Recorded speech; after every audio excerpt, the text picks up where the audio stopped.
Here, we're going to be reviewing how to get open on the field, which is a pretty basic concept for most players, but I'm going to try to add some context that will give us a better understanding of spacing, technique, and how to set it up.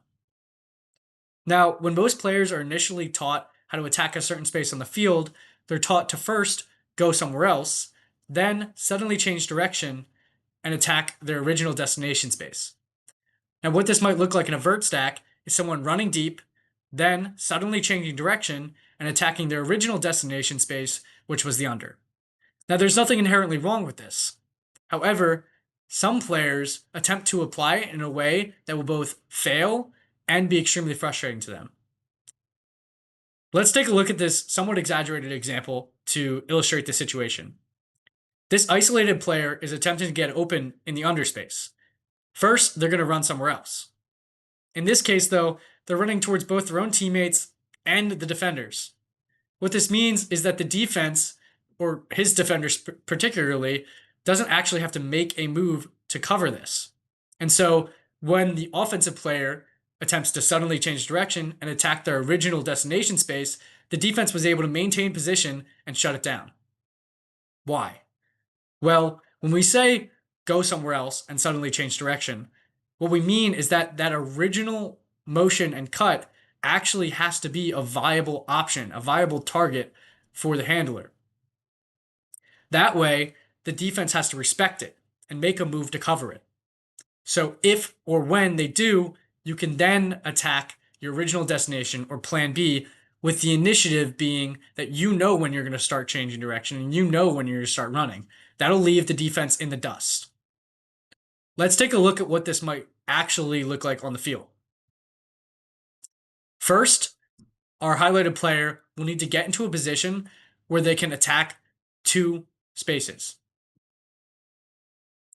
If we flash back, their original position only really allowed them to attack one space, and the defense uses this to their advantage, covering it pretty well.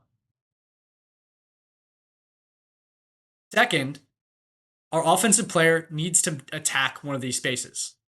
And when they do, they can see if or when the defense makes a move to cover that space. And when that happens, then they can suddenly change direction and attack plan B or their original destination. The only reason this works is because their original move and their original cut was a viable pass, a viable option, so that if the defense doesn't respect it and they don't make a move to cover it, we still get the disc. Now I have some bonus tips as well. Let's take a look at that same play, but that a pass doesn't go off. What we're seeing here is the highlighted player recognizing space. This is a very valuable skill that only great players have.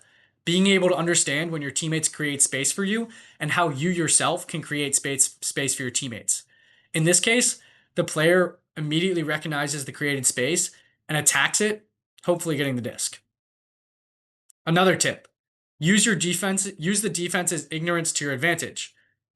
The previous thrower should recognize that their mark will still have a very limited view and vision of the field for the second or two after the throw goes off. In this case, the thrower should realize that they can trick the mark into believing that any one of these spaces is a viable threat. There are unlimited possibilities to forcing your defender to make a move and cover them. Once they make their move, you get the disc.